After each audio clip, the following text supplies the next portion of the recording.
Assalamualaikum warahmatullahi wabarakatuh. Selamat datang kembali di area mistis. Kali ini saya akan membawakan sebuah cerita yang berjudul Mary Teror Hantu Bioskop. Sebelum kita masuk ke ceritanya, jangan lupa untuk subscribe dan nyalakan lonceng notifikasinya sebagai bentuk dukungan kamu.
Bising suara kendaraan terdengar ramai.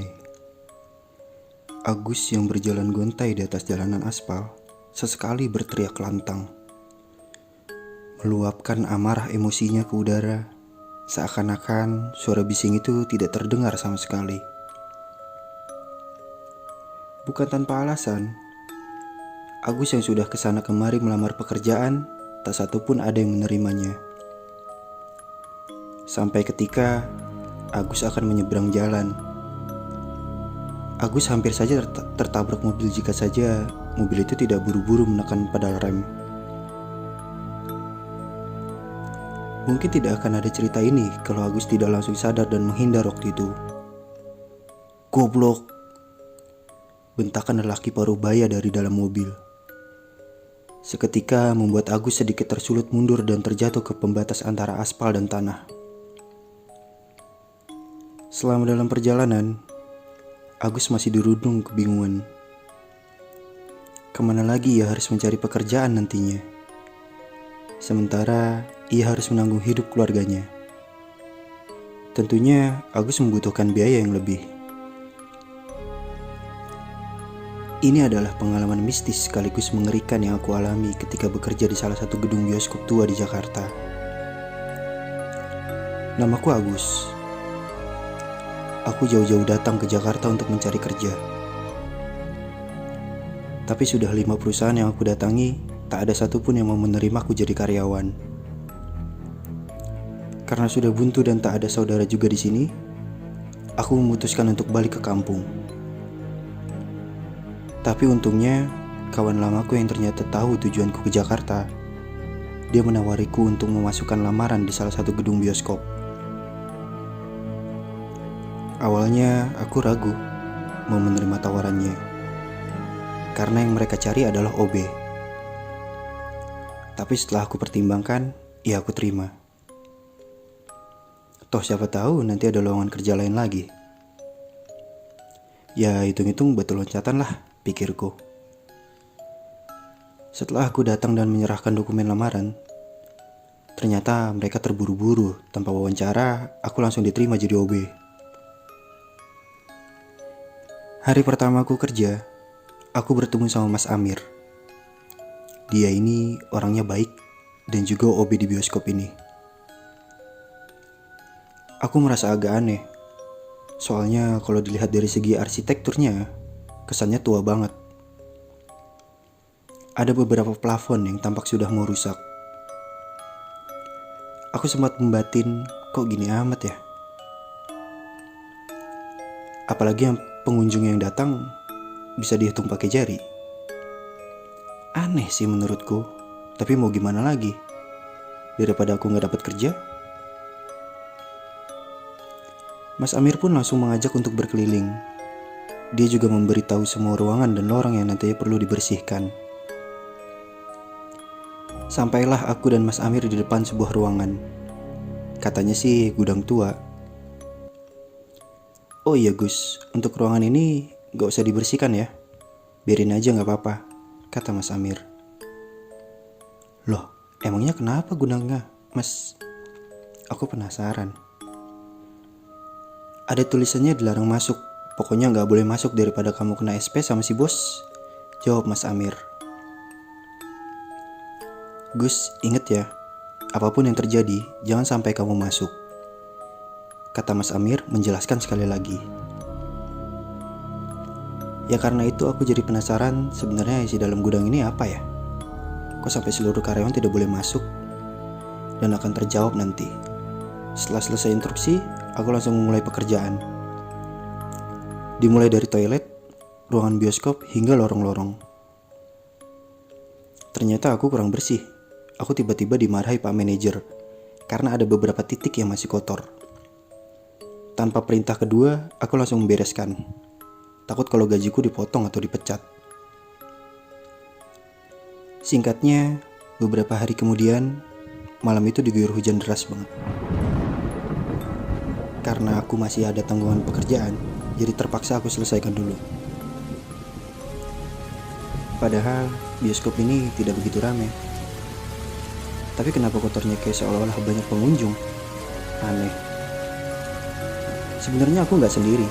Ada satpam juga, tapi dia jaga di luar. Pas aku lagi ngepel di lorong, kok seperti ada genangan air yang mengalir. Aku cek ke sana untuk aku bersihkan, tapi nggak hilang-hilang airnya. Hampir 1 jam kalau nggak salah, tapi tetap aja nggak bisa bersih. Jadi semacam kayak ada kebocoran gitulah. Karena penasaran, aku ikutin aliran itu. Sampailah aku di depan gudang lama yang gak boleh dimasuki itu. Ternyata kebocoran ada di dalam gudang. Aku bingung. Mau aku selesaikan sumber masalahnya atau aku biarkan saja?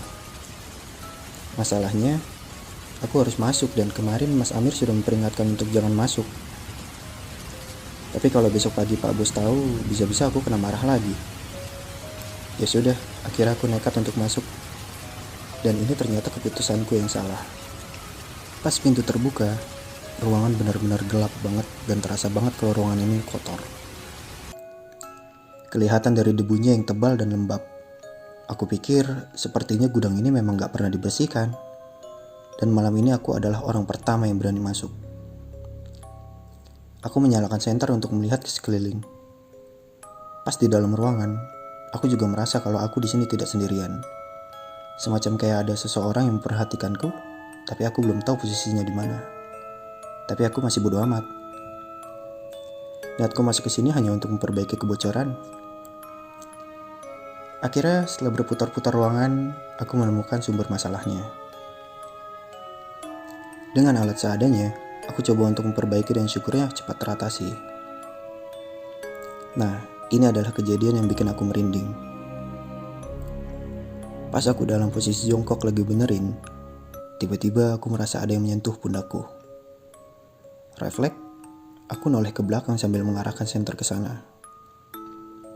Tapi anehnya, tidak ada apapun dan siapapun. Sudah harap-harap cemas, takut kalau aku ketahuan masuk ke ruangan ini, aku buru-buru menyelesaikan pekerjaan ini.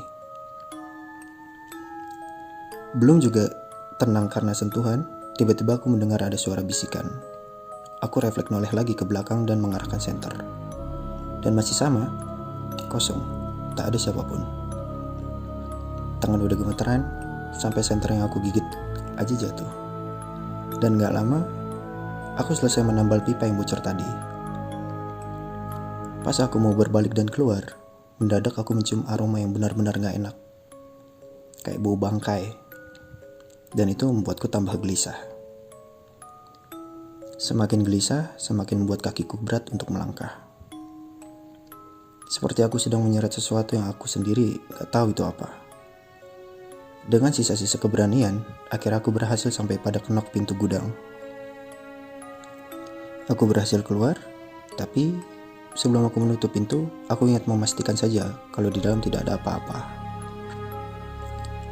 Aku arahkan senter ke kanan dan ke kiri masih aman. Tapi ketika senter terarah tepat di depan sana, aku jelas banget melihat ada sepasang kaki pucat. Dan entah kenapa, seperti ada hawa lain untuk aku terus mengarahkan senter ke atas itu. Semakin ke atas, aku bisa melihat tubuh dari sosok perempuan itu. Hingga tepat di wajahnya, dia tersenyum menyeringai dan di akhir cerita dia tertawa ngikik. Sontak membuatku buru-buru menutup pintu. Aku benar-benar syok dan ketakutan. Saat itu juga aku putuskan untuk segera pulang. Keesokan harinya, semua tampak normal. Aku berpura-pura seperti tak ada hal aneh yang terjadi. Walaupun dalam hati, aku benar-benar ketakutan. Kalau sampai ada yang tahu jika aku masuk ke gudang itu.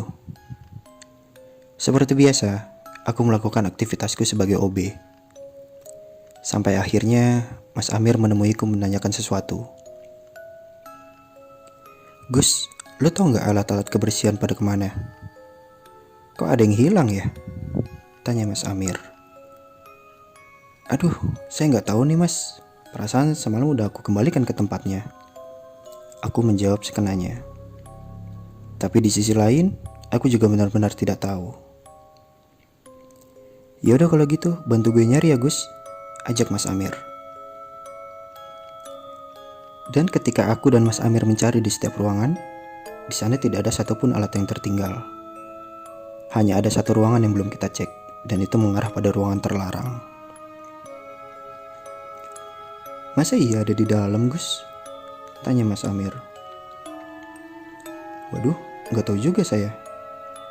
Apa mau coba dicek ke dalam Mas?" Aku balik bertanya. "Ah jangan deh, udahlah biarin aja," kata Mas Amir. Tapi pada akhirnya, aku dan Mas Amir mengabaikan ruangan itu dan memutuskan untuk membersihkan dengan peralatan seadanya. Hari itu berlalu tanpa ada yang aneh hingga waktunya aku pulang. Keesokan harinya, tepatnya di malam hari, terjadi keributan antara pengunjung dan karyawan yang jaga di bagian kafe. Karena aku juga penasaran, akhirnya aku menanyakan pada salah satu pengunjung yang saat itu sedang mengantri. "Misi Mas, ada apa ya? Kok ribut-ribut?" "Ini Mas, masa kita beli popcorn dikasih yang basi?" "Hah? Basi?" "Iya Mas, ini coba aja dicium baunya." Dan benar saja, ketika aku mencium bau dari popcorn itu, baunya busuk. Kalau kalian tahu, baunya itu semacam kayak jagung rebus yang udah basi. Bener-bener gak enak sama sekali. "Oh iya ini Mas, basi banget." "Yaudah Mas, maaf, malah kepo. Saya lanjutin kerja dulu," sambungku berpura-pura. Takut kalau nanti aku kena komplain dan disuruh ganti rugi. Dan untungnya, malam itu bisa teratasi. Pak Bos bertanggung jawab atas insiden makanan basi ini. Yang jadi masalah, seusai bioskop tutup, semua karyawan termasuk aku dipanggil untuk menghadap ke ruangan Pak Bos. Aku dan beberapa karyawan lain diinterogasi, dan memang kami semua benar-benar gak tahu. Sedangkan salah satu karyawan sebut saja namanya Mbak Rini, dia yang saat itu juga jaga di bagian kafe, katanya pas ditanya sama Pak Bos, dia juga tidak tahu kenapa bisa basi seperti itu. Padahal itu baru dibuat. Setelah ada drama kecil di ruangan Pak Bos, kami semua akhirnya membubarkan diri dan pulang. Singkatnya, beberapa hari kemudian, keanehan dan kejanggalan mulai tampak. Para pengunjung bioskop yang sedang menonton film, mereka diganggu oleh sosok perempuan dengan wajah pucat. Katanya ada yang melihat sosok perempuan sedang berjalan melewati penonton. Tapi ketika ditengok sekeliling, tidak ada siapa-siapa. Terus kadang ada sosok perempuan berdiri diam di bawah layar bioskop dan menatap mereka yang sedang menonton. Beberapa kali juga ada yang bilang, katanya ada suara tangisan dan teriakan saat menonton. Ya aku pikir mungkin itu suara dari filmnya. Aku masih berpikir positif lah. Soalnya aku kerja di sana Paham ya maksudnya? Dan ternyata dari katanya itu aku mengalami sendiri juga. Dan ini kejadian yang kedua kalinya. Ketika aku sedang membersihkan cermin di toilet, tiba-tiba aku mendengar ada suara perempuan menangis. Suaranya itu lirih, tapi menyayat hati. Semacam tangisan kesedihan lah. Ya aku kaget, karena aku lagi bersih-bersih di toilet pria, kok ada suara perempuan. Aku cek satu-satu bilik kamar mandi dan semuanya kosong, alias gak ada orang. Semakin kesini kok suaranya semakin keras. Aku mulai merinding, soalnya itu udah mulai larut malam. Pas pikiranku kacau, tiba-tiba aku melihat dari pantulan cermin ada sosok perempuan yang sama ketika di gudang kemarin malam. Dia menatapku sambil meminta tolong. Tolong saya. Dengan jurus 1000 langkah, aku berlari menuju ruangan ganti dan cepat-cepat segera pulang. 1 bulan kemudian, semua tampak normal. Aku pun juga tenang karena sudah tidak diganggu lagi. Tapi malam itu menjadi malam paling mencekam dari malam sebelumnya. Sebut saja namanya Mas Andi. Malam itu dia tiba-tiba jadi aneh. Sikapnya gak seperti biasanya. Tepatnya ketika aku dan Mas Andi ini lagi dudukan di pantry. Dia tiba-tiba jalan tanpa sadar dan mengarah ke ruangan atau gudang terlarang itu. Awalnya aku abaikan, tapi kok semakin aneh orangnya. Aku panggil berkali-kali, dia tidak merespon sama sekali. Aku ikuti dia sampai berhenti di depan gudang terlarang itu. Mas Andi cuma berdiri diam aja di sana. Mas Andi? Aku masih mencoba memanggil tapi dia hanya diam. Mas, gak boleh masuk loh mas, kataku lagi. Masih berusaha menyadarkan. Tapi tak lama kemudian dia masuk ke ruangan. Dan dengan cepat dia tiba-tiba berontak. Aku lihat sendiri kalau Mas Andi ini tiba-tiba melayang, tapi sambil megang lehernya. Jadi kayak dia lagi menahan sesuatu di lehernya, istilahnya kayak lagi dicekik gitulah. Tapi gak tahu siapa. Soalnya aku gak lihat ada orang lagi selain aku dan Mas Andi. Semakin lama dia semakin berontak kesakitan. Sontak aku langsung teriak kencang banget untuk meminta pertolongan. Dan gak lama, Mas Amir dan beberapa karyawan lain datang. Aku, Mas Amir, dan yang lainnya berusaha untuk menarik keluar Mas Andi. Tapi seolah-olah tubuh Mas Andi ini ada yang menahannya. Sekuat tenaga kami berlima menarik tapi benar-benar susah. Seolah ada energi kuat yang menahannya. Sampai kami semua ngos-ngosan kehabisan tenaga. Mas Andi yang tidak habis akal, dia meminta salah satu dari kami untuk meminta bantuan lagi. Tapi sayang, sebelum ada bantuan datang, Mas Andi duluan meninggal. Dan malam, kami semua dipanggil Pak Bos untuk diinterogasi lagi. Yang membuat aku terkejut, apa hubungan kematian Mas Andi dengan gudang terlarang itu? Pasalnya, Pak Bos menanggapi kalau kematian Mas Andi ini ada sangkut pautnya dengan pemasukan bioskop yang berkurang drastis. Lah, maksudnya apa? Apa hubungannya? Dalam hati aku juga agak kesel. Lalu Pak Bos menanyakan semua karyawan yang ada di ruangannya. Sekarang jujur, siapa yang sudah berani membuka ruangan itu? Awalnya kita semua diam saja, gak ada yang jawab. Tapi setelah Pak Bos memutar rekaman CCTV, ya apa boleh buat, aku ketahuan. Otomatis semua karyawan yang ada di situ menoleh ke arahku semua. Tatapan mereka benar-benar mengintimidasi dan seolah tak percaya. Kau sudah diperingatkan, jangan dibuka. Kenapa kamu berani sekali, Mas? Pelan dan tegas, tapi Bram marah. Maaf Pak, kemarin malam saya lihat ada genangan air, tapi pas saya bersihkan tak kunjung bersih. Akhirnya saya ikuti aliran air itu dan mengarah ke dalam ruangan itu Pak. Saya takut kalau tidak saya bersihkan, saya bakal kena marah. Sekali lagi saya minta maaf Pak, jawabku sambil gemetaran. Namanya Mary, dia difitnah selingkuh dan kemudian dibunuh oleh pacarnya di bioskop ini. Arwah Mary gentayangan dan ingin balas dendam dengan mengacaukan bioskop saya. Itu karena dulu kasusnya ditutup, sahut Pak Bos menceritakan kejadian puluhan tahun silam. Dan dari kejadian itu, Pak Bos memanggil seorang dukun untuk menyegel arwah Mary itu di dalam gudang. Makanya sampai sekarang gudang itu tidak boleh dimasuki. Tapi sekarang aku yang membuat situasi menjadi semakin rumit. Dan akhirnya Pak Bos memutuskan untuk memanggil si dukun lagi.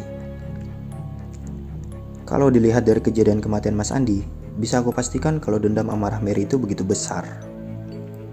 Pasalnya, dia tidak pandang bulu untuk membunuh orang lain yang mencoba menghalangi.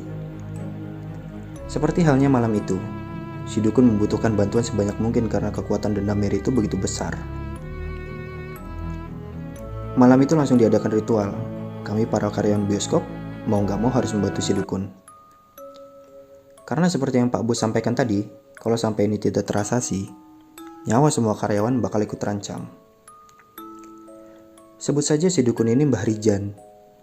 Beliau meminta kami untuk membawa botol khusus yang sudah beliau siapkan. Awalnya aku masih bingung untuk apa botol ini, tapi setelah dijelaskan, aku baru paham. Ternyata untuk menangkap arwah Mary.